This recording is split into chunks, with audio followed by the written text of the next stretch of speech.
সমস্যা আসলে বলে তো শেষ করা যাবে না। সর্বপ্রথম সমস্যা হচ্ছে গিয়া এলাকার সব ভাড়াটিয়া, মেজরিটি ভাড়াটিয়া চলে গেছে, দোকানগুলি সব বন্ধ। আমার নিজের দোকান আছে এখানে, এটার ভিতরে প্রায় 1 হাত পানি। আমার চাল ডাল তেল সব নষ্ট হয়ে গেছে। আশেপাশে ছোট ছোট বাচ্চা কাচ্চারা যে স্কুলে যাবে এটা বন্ধ হয়ে গেছে। মাদ্রাসা আছে, যে এখানে একটা মাদ্রাসা আছে, ছেলেমেলে ওই যে ওখানে আপনারা দেখতে পাবেন, ওই যে সব বন্দি অবস্থায় আছে। ছেলেমেয়েরা মাদ্রাসা এসে বাসা যেতে পারতেছে না, খুব ভয়াবহ অবস্থা। এখন আমাদের আল্লাহ ছাড়া তো আর কেউই নাই, আমরা আল্লাহকে ডাকতেছি এবং মাননীয় সংসদ জনাব এ.কে.এম. শামীম ওসমানকে আমরা করব, আহ্বান জানাবো যে অচিরে যাতে আমাদের এই বিষয়টা নিয়ে একটা জাতীয় পর্যায়ে আলোচনা করে একটা স্থায়ী সমাধানের ব্যবস্থা করে দেয়। গতকালকে আমরা পাম্প হাউসে গেলাম, ঠিক আছে। পাম্প হাউসের পাম্প এখন পানির নিচে আছে। তো এমনিতে এই বৃষ্টির জলাবদ্ধতায় তো আমাদের এই প্রায় 2-2.5 ফুট পানি হয়ে যায়। তো গত 2-3 দিন আগে যে আমাদের একটা সারা বাংলাদেশব্যাপী একটা ঘূর্ণিঝড় গেল, ঘূর্ণিঝড় রিমাল, তো এটা একেবারে নন স্টপ বৃষ্টি ঝরছে, যার ফলে পাম্প হাউসের পাম্পও এই পানির নিচে চলে গেছে। এখন বৈদ্যুতিক পাম্প তো পানির নিচে চালানো পসিবল না। তো এখন এটা জরুরি ভিত্তিকে যদি কোনো ব্যবস্থা নেওয়া হয়, হয়তো বা কোনো সমাধান আছে সরকারের কাছে, এটা সরকারি ভালো বলতে পারবে। মাননীয় এমপি মহোদয় যদি আজকে এমপি মহোদয় শুনলাম আমাদের ফতুল্লা আসবে, তো যদি এই বিষয়ে কোনো পদক্ষেপ নেয় অবশ্যই আমরা তার কৃতজ্ঞতা স্বীকার করব। আমাদের কাছে অবশ্যই আমরা স্থায়ী সমাধান চাচ্ছি। আজকে প্রায় 2004 সাল থেকে প্রায় আজকে 20-22 বছর চলতেছে।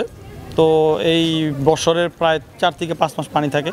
তো গত বছর জেলা পরিষদের এই 3টা পাম্প দিছে এমপি সাহেব, তো এটা প্রায় 5-7 দিনের মধ্যে পুরা লালপুর, পোশারপুর কুরবার, ইসডালের পানিগুলো এই করে সক্ষম হয়েছে, পানি নামাতে সক্ষম হয়েছে। তো এবার এই বৈদ্যুতিক ত্রুটির কারণে শুনলাম ওখানে ট্রান্সফরমার লাগবে। তো যে কোনো কারণবশত আমরা সঠিক বলতে পারবো না, এটা বলতে পারবে যারা এটার দায়িত্বে আছে কী কারণে এখনও বন্ধ আছে, হয়তো বা খুব অচিরে চালু হয়ে যাবে। ড্রেজার তো গত 2 বছর আগে দেওয়া হয়েছিল, ঠিক আছে, তখনও পানি সেটা বুড়িগঙ্গা ফালানো হয়েছে। এটা আমি বর্তমান লালপুরে আছি, আমাদের দক্ষিণ পাশে রোশন হাউজিংয়ে এটা সেট আপ করা হয়েছিল। তো ওইটা যে কোনো কারণবশত ওইটা এখন নাই, এখন বৈদ্যুতিক দেওয়া হয়েছে, এই পাম্প দেওয়া হয়েছে জেলা পরিষদ থেকে, ওইটা এখন চলমান চলতেছিল, এখন আপাতত বন্ধ আছে, আজকে পর্যন্ত বন্ধ আছে, হয়তো বা 2-1 দিনের মধ্যে হয়তো বা চালু করতে পারে।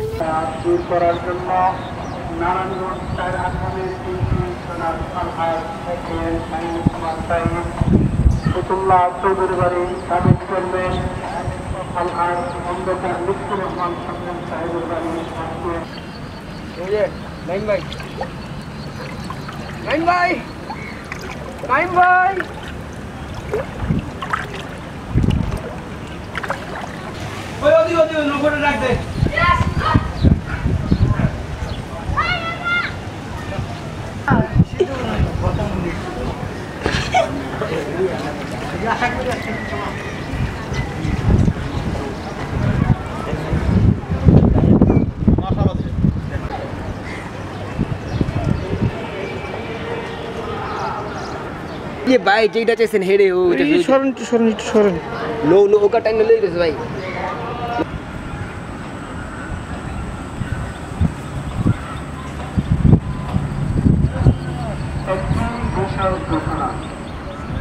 লালপুর এলাকার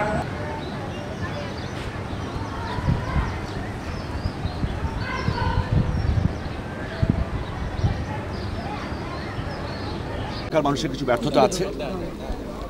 সেই ব্যর্থতা হচ্ছে যে রাস্তার লেভেল উঁচু, জায়গাটা নিচু, সেই কারণে প্রায় 3 লক্ষ মানুষ এখানে পানিবন্দী হয়ে আছেন।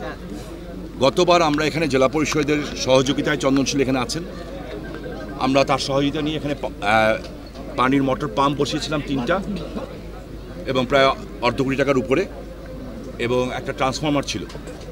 এই ট্রান্সফরমারটা খুলে নিয়ে যাওয়া হয়েছে। এটার কারণে এইবার এই পানিটা, এই যে ঝড়টা হয়েছে, বৃষ্টিটা হয়েছে, প্রচুর পরিমাণ পানি জমে গেছে। এবং আপনারা যেটা বলেছেন, স্বচক্ষে দেখেছেন, এটা সত্য। বাড়িঘর তো বাড়িঘরই, মসজিদের আজান দেওয়ার জায়গা পর্যন্ত নাই।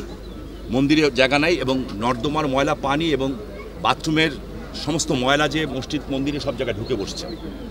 এই জন্য আমি দুঃখিত এবং লজ্জিত। এটা জাতির জনকের কন্যা শেখ হাসিনার সরকার। আপনারা আমাকে প্রশ্ন করেছেন যে এলজেডি এখানে ব্যর্থ কিনা। এটা সত্য কথা যে এলজেডিতে আমরা প্রজেক্ট দিয়েছি, তবে এলজেডি ব্যর্থ না। এই কারণে বলবো যে আমাদের মাননীয় এলজেডি মন্ত্রী যিনি আছেন তিনি অত্যন্ত সুদক্ষ এবং মেধাসম্পন্ন ব্যক্তিত্ব এবং উনি চান সারা বাংলাদেশি কাজগুলি হোক। নিচের লেভেল থেকে হয়তো এখন পর্যন্ত ওনার কাছে যে এই প্রজেক্টটা পৌঁছায়নি। আমার দৃঢ় বিশ্বাস যদি এই প্রজেক্ট ওনার কাছে যে পৌঁছায়, এই এলাকাবাসীর এই কষ্ট, এই ফুটেজ দেখার পরে অবশ্যই উনি আরও এই কাজটি ত্বরান্বিত করবেন। আরেকটা বিষয় হচ্ছে এখানে বিদ্যুতের বিল বাকি পড়ে গেছে, আজকের না প্রায় 15-20 বছরের বিল, প্রায় 80-90 লক্ষ টাকা। আমরা চেষ্টা করব, আপনারা জানেন যে আজকে যে বিদ্যুৎ প্রতিমন্ত্রী আমরা বলতেই পারি যে উনি আমাদের এলাকার সন্তান, কারণ তার পিতা যারা হামিদ সাহেব, যিনি জাতির পিতা বঙ্গবন্ধুর সাথে যার অত্যন্ত নিবিড় সম্পর্ক ছিল, আমার বাবারও বন্ধু ছিলেন এবং উনি বাংলাদেশ আওয়ামী লীগের কোষাধ্যক্ষ ছিলেন। গোপন মিটিং বঙ্গবন্ধু 2 জায়গায় হতো, একটা হচ্ছে আমাদের বাসায় বাইতুল মানে, ওখান থেকে নদীপথে এসে ওনাদের বাসায় গোপনে মিটিংগুলি হতো। সেই হামিদ সাহেবের ছেলে নসরুল হামিদ বিপু উনি এখানে আছেন। আমরা একটা ট্রান্সফর্মার যেটা লাগবে সেটা আমি আমার নিজের ব্যক্তিগত পকেটে পয়সা দিয়ে কিনে দিচ্ছি, কারণ এই ছোটো ব্যাপারে তাকে আমি বিরক্ত করব না। তবে 80-90 লক্ষ টাকা যে বিলটা আছে, আমরা জেলা প্রশাসকের সাথে কথা হয়েছে এবং আমি নিজে ডিও লেটার দিয়ে এটা মৌকুব করার জন্য চাবো, কিন্তু এর পরবর্তী যে বিলগুলি হবে সেগুলি আমরা দেওয়ার চেষ্টা করব এবং কীভাবে দিব সেটা আমরা ব্যবস্থা করব। তো আমি আশা করি এই ঘটনার পার্মানেন্ট সমাধান করতে এলজিডির হেল্প লাগবে। আর আপাতত যে অবস্থাটা আছে, আমরা একটা নতুন ট্রান্সফর্মার কিনছি, আগামীকালের মধ্যে আমি কেনার জন্য টাকা দিয়ে দিয়েছি। এখানে যিনি বিদ্যুৎ বিভাগের লোক আছেন অক্লান্ত পরিশ্রম করছেন, আমাদের লোকরাও পরিশ্রম করছেন। সো আমি বিশ্বাস করি আগামী 2-3 দিনের মধ্যে এই পানি আমরা নামিয়ে ফেলতে পারবো। এই জায়গাটার টেকনিক্যালি ব্যাপার আছে, আমরা সেনাবাহিনীকেও নিয়ে এসেছি। সেনাবাহিনীর যারা ইয়ের কাজ করছেন, যে আমাদের ডিএনডি প্রজেক্টের ওনারা এবং এলজেডি ডিপার্টমেন্ট দুজনে এসে দেখেছেন। দেখার পরে এটা নর্মালভাবে পানি পাস আউট করা যাচ্ছে না, এটাকে অন্যভাবে কীভাবে পাস আউটটা করতে পারবে, এটা একটা সম্পূর্ণ টেকনিক্যাল ব্যাপার। এবং আমাকে বলা হয়েছে যেটা স্পেশাল প্রজেক্ট করে ঢাকায় অলরেডি পাঠানো হয়েছে। এখন আমলাতন্ত্রের জটিলতা কিছু থাকেই। তো আজকের পরে আমি আমাদের অত্যন্ত সুযোগ্য মন্ত্রী যিনি আছেন এলজেডি মন্ত্রী, আমি ওনার সাথে ব্যক্তিগতভাবে কথা বলবো এবং অবশ্যই আপনাদের এই ফুটেজ তো টেলিভিশনে যাবে, এটাও আমি ওনাকে পাঠাবো। এবং আমার মনে হয় আমার কথাও বলতে হবে না, উনি এত একজন সুযোগ্য ব্যক্তিত্ব, উনি এবং আমাদের নসরুল হামিদ বিপু, ওনারা যখন এই দিন ফুটেজটা দেখবেন, আমার বিশ্বাস আমার যেমন আমার এলাকার প্রতি টান আছে, ওনাদেরও এই বাংলাদেশের সব এলাকার প্রতিও টান আছে এবং এই সমস্যার সমাধান ওনারা করে দেবেন ইনশাল্লাহ।